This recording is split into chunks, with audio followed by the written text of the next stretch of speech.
Bonjour à tous, bienvenue dans cette vidéo depuis Bangkok. Et aujourd'hui, je parle du sujet d'augmenter votre productivité, votre efficacité, un sujet qui m'intéresse tout particulièrement car cette année, j'ai des objectifs bien précis qui demandent beaucoup de concentration, de focus, d'effort.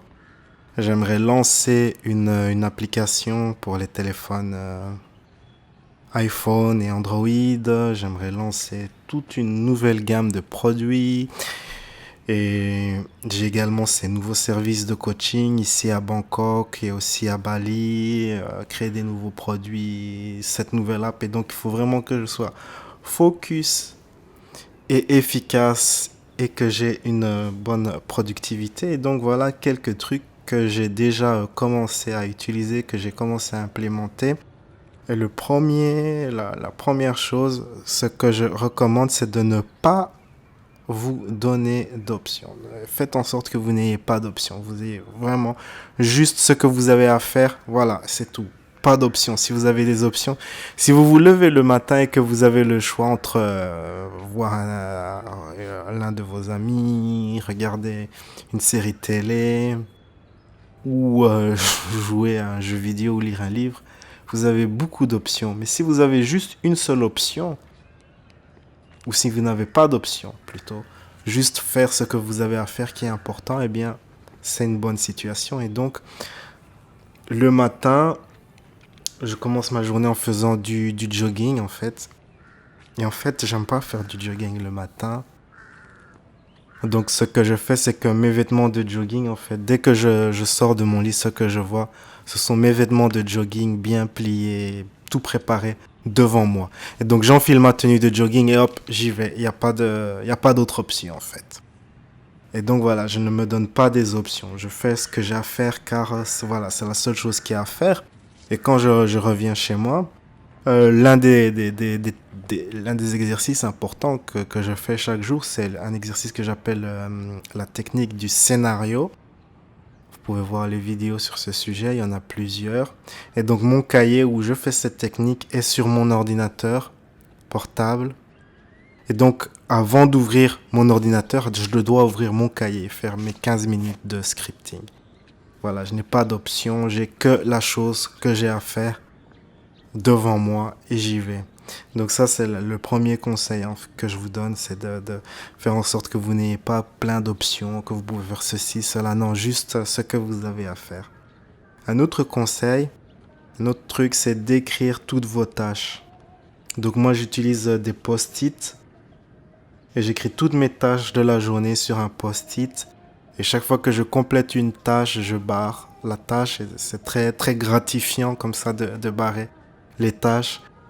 Cette vidéo que je suis en train de faire en ce moment, c'est la 4e tâche de la journée. Donc il y en a déjà 3 qui sont déjà barrées. Donc quand je finis cette vidéo, je vais barrer la tâche et je vais passer aux tâches qui suivent.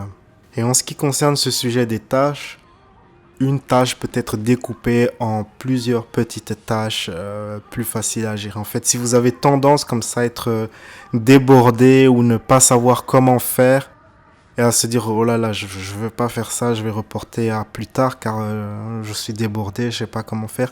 C'est probablement que la tâche est trop grande, en fait, c'est un trop gros morceau. Il y a une personne un jour qui m'a dit, ok, je vais me lancer dans les vidéos sur YouTube. Les vidéos sur YouTube, c'est trop gros comme tâche. Il faut découper ça en plein de petites tâches. Même faire juste une vidéo, cette vidéo que je fais aujourd'hui, par exemple, c'est découpé en 6 tâches bien particulières, bien précises. J'ai également un post-it juste pour cette vidéo YouTube.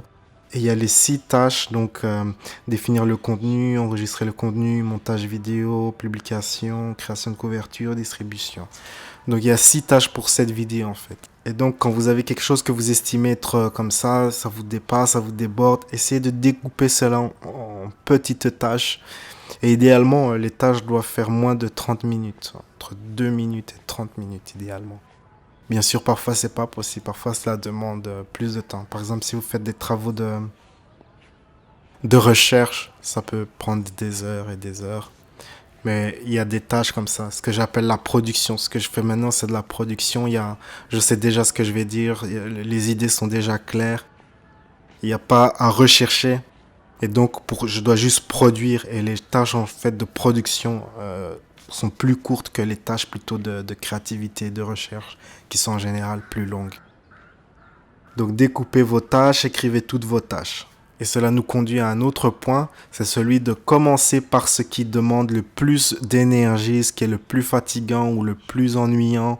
Bien sûr, cela varie des jours, en fait. Il y a des jours où ça dépend, en fait. Ce sera pas tous les jours la même activité, en fait.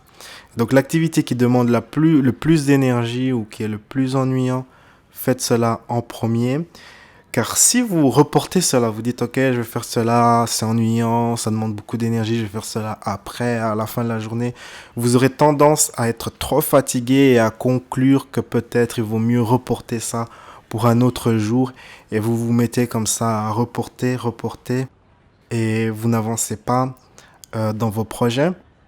Donc dans mon cas spécifique, par exemple la tâche de créer un nouveau produit, s'il y a une partie de recherche et il y a une partie de production, et en général, comme je le disais avant, ce qui est recherche, cela prend plus de temps, cela peut prendre des heures. Et donc aujourd'hui c'est une journée où je fais une vidéo, mais un autre jour peut-être je vais créer un produit, et donc je vais commencer par cette longue recherche.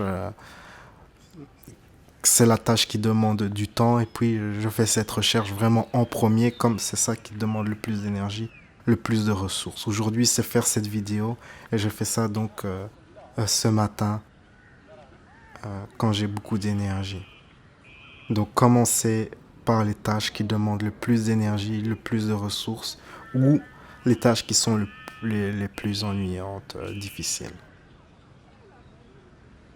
Un autre conseil, c'est de éliminer les distractions.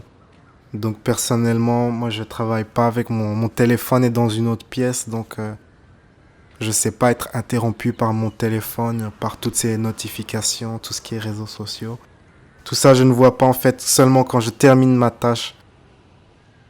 Peut-être je vais aller voir mon téléphone. Et aussi, il faut faire attention car quand vous êtes interrompu, vous avez ce phénomène en fait qui a été découvert, c'est le phénomène des résidus. Donc quand vous êtes interrompu, donc par exemple vous travaillez, vous êtes par exemple vous contrôlez une notification sur un réseau social ou vous répondez à un email ou eh bien il y aura un résidu de cette activité que vous avez fait durant ce temps d'interruption qui va contaminer votre tâche principale et vous serez moins efficace.